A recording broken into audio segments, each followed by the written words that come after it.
Sometimes there's such a felt level of stillness.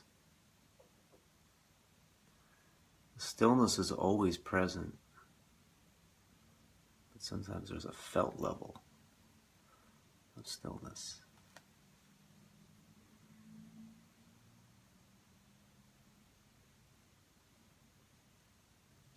Greetings, everyone. Welcome to episode 101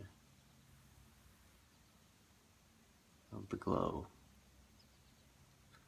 Such a great pleasure to be with you from the great state of Pennsylvania in the United States of America on a Friday evening, early evening, late afternoon.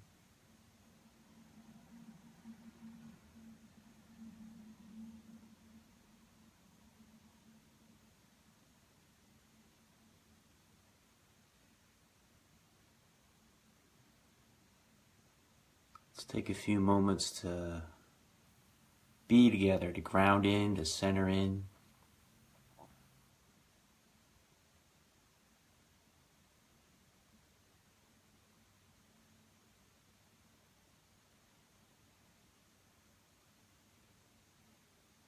Letting go of all that's come before this moment. Anything in the workplace,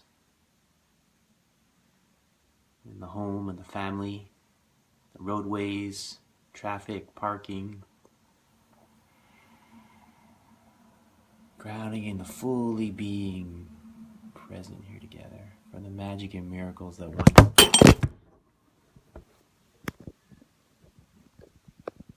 That was cool. Hopefully that didn't startle anybody too much at home. Okay, so this is going to go like this. There we go.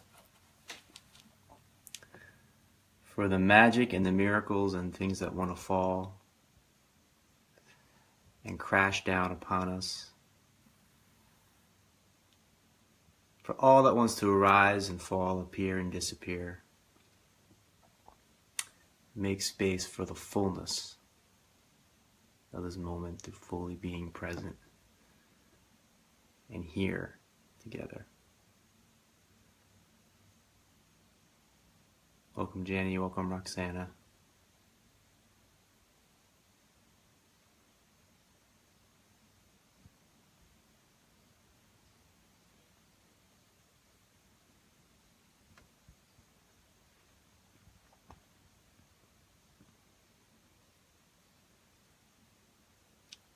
So let's take a few deep breaths together.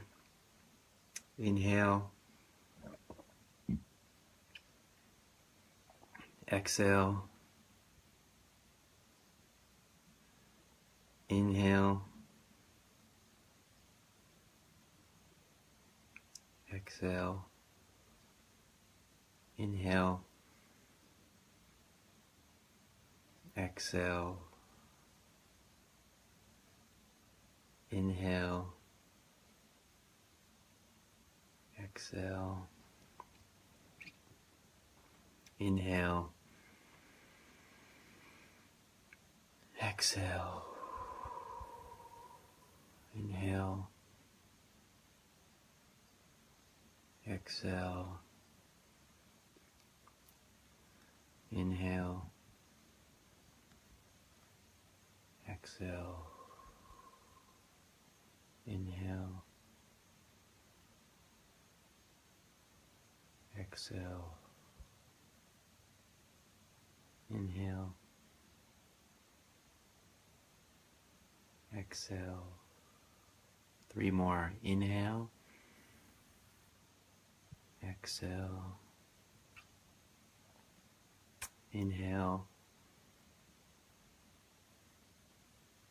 Exhale. 1 more deep breath. Inhale. Filling the lungs and the stomach completely. And exhale.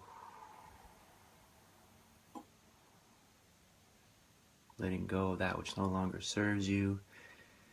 Is no longer necessary. And when you're ready, you can open your eyes with fresh, innocent eyes as if you're seeing life for the first time.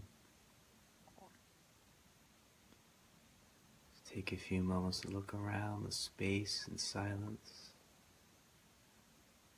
Notice if things feel more alive, vibrant, colorful, present. Here and now. Welcome to a deeper here and now.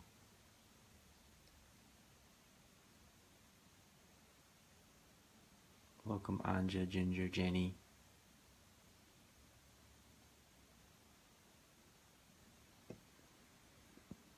Make an open space here if anyone has any questions or comments or stories or jokes.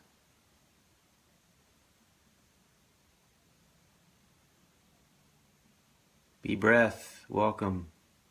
Great to see you again as well.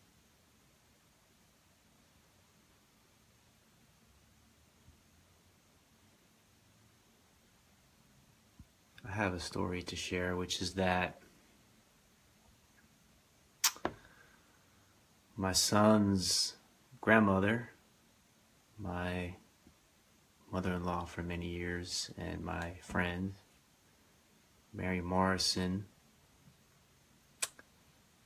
has been on dialysis for 7 or 8 years now, and it's been in a lot of pain, suffering, uncomfortability. Went into the hospital this past week and has made a conscious decision, a conscious, intentional decision to transition from this incarnation. And she's been transferred to a hospice care center. And I've gone in to visit her twice now, yesterday, the day before. I'll be back tomorrow, and it's pretty amazing what's happening there. It's a bit of a sensitive subject to talk about because there's family that listen to these episodes as well as broad global public. But what I found is beautiful is that she's really clear in what she wants to do, and she's clear in the shift that she wants to make, and there's this fearlessness that's come into being around dying, and there's thinking in a more collective sense of collective consciousness, thinking of herself as the way I hear her speaking, larger than just herself, like sort of like her ambitions, her intentions, her dreams, her very essence continues on through her children and grandchildren. And it's amazing to sit with her, you know, from someone that was in a lot of pain, a lot of suffering, to someone that's gone into some kind of like transcendent, enlightened state, you know, and all this amazing wisdom is coming out of her. And these are, you know, it's clear it's her last days. And so people that have known her her whole life, have been close to her whole life, are coming from other states and coming from other places to visit with her. And the family, of course, is like coming to visit with her and share time with her. And there's something really beautiful about it, to me, from my perspective. I'm not saying everyone shares the same perspective, but from my perspective, there's something really beautiful about it. There's something really beautiful, and it feels to me like it's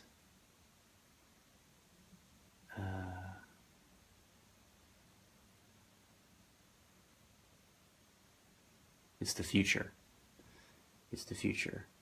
The more that we awaken in our consciousness, the more we consciously choose when to enter this life, this incarnation, and consciously choose when to leave it. And we can communicate with others when we feel that this incarnation, this life has reached its, or nearing its end for us. We can say what we want to say to people before we go. They can say what they want to say to us before they go. We can share our reflections, the wisdom we've gained, and enter the world, which usually doesn't happen, in a really loving, welcoming space. We'll talk about that another time, childbirth, and the way that can be done in a much more conscious, awakened, holistic way. And then leaving this world, dying in a conscious, holistic, loving, intentional way. So I found it very inspiring. I found it very inspiring as far as transitioning, leaving this world and entering the next. Realizing that every ending is a new beginning. And realizing the space that transcends duality, that transcends form, that transcends the body, the essence of who we are, the absolute self.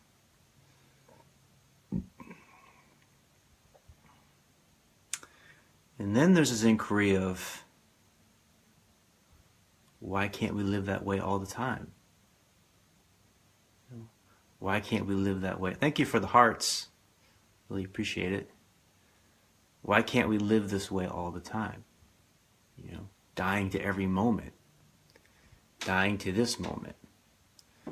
Because I've observed this woman, and as she let go, when she fully let go, suddenly all of this wisdom, this relaxed space. And what I found with human beings anywhere around the world, that when human beings are relaxed, the innate wisdom that's inherent in all of us is able to shine forth and shine through.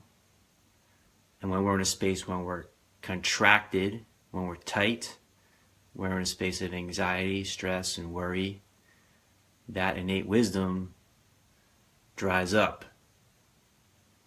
It's still there, but we can't really find it anymore. We can't access it. So when we no longer fight, we no longer resist what is, and to observe her no longer fighting and no longer resisting what is, being in a relaxed state, through fully letting go the illusion of control, this innate wisdom is able to shine forth. It's truly beautiful. And there's also the sense that there's no future moment guaranteed.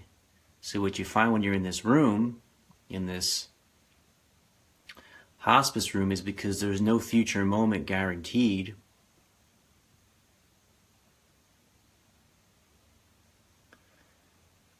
There's a tremendous level of affection going around, a tremendous level of appreciation going around, a tremendous level of love going around in the room.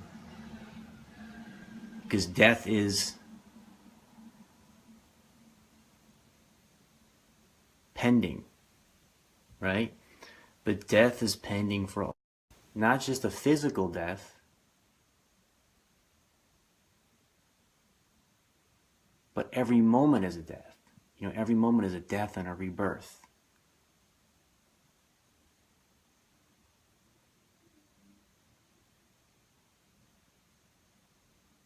Every moment is the potential to fully let go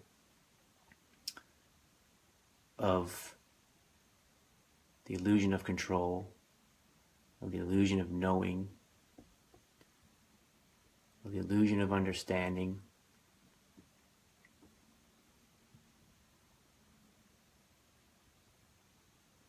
and fully embracing the magic of now, the miracle of now, the miraculousness of now without a guarantee for a future moment.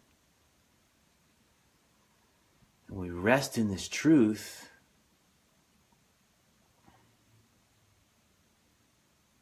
there's so much appreciation for what's here. There's so much appreciation for what's here. And there's so much love for what's here. And there's no guarantee of a future, right? So to fully, truly, wholly, completely embrace death is to fully, truly, wholly, completely embrace love, and to fully, wholly, completely embrace life. Embrace life and to embrace love. Now. Not in the future. Not if you achieve something important, or you get some sort of external validation, or you get to a certain goal. Now.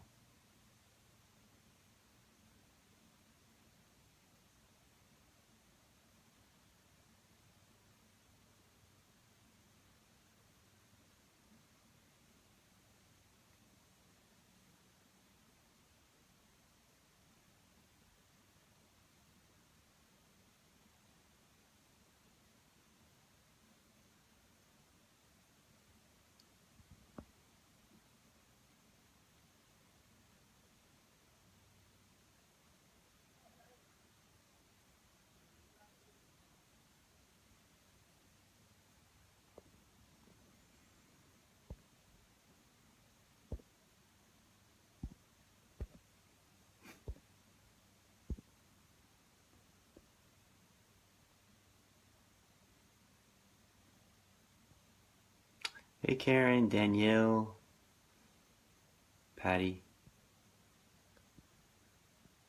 Welcome everyone.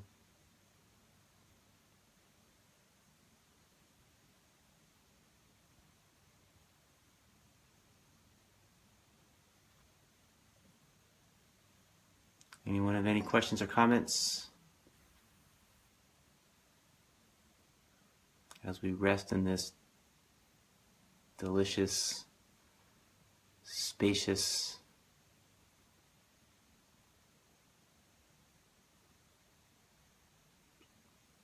vast, infinite stillness together?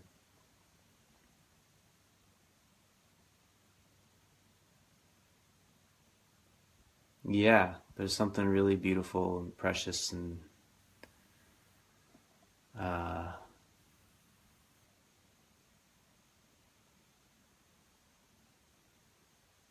divine, sacred. You know, it's like you don't take the moment for granted.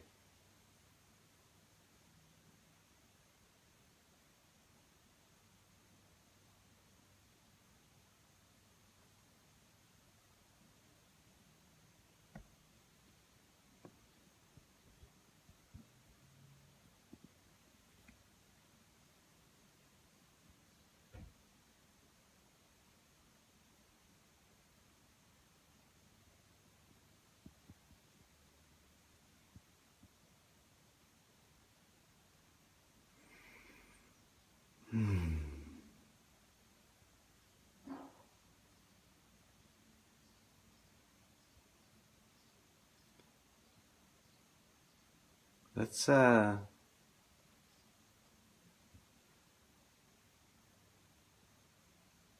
take a moment just to be grateful for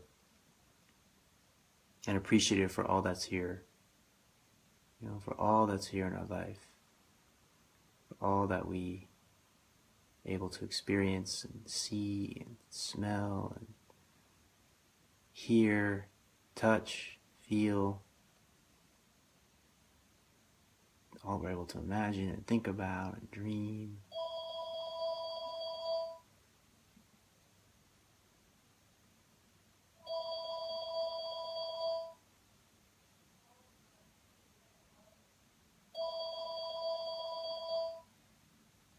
for phones ringing,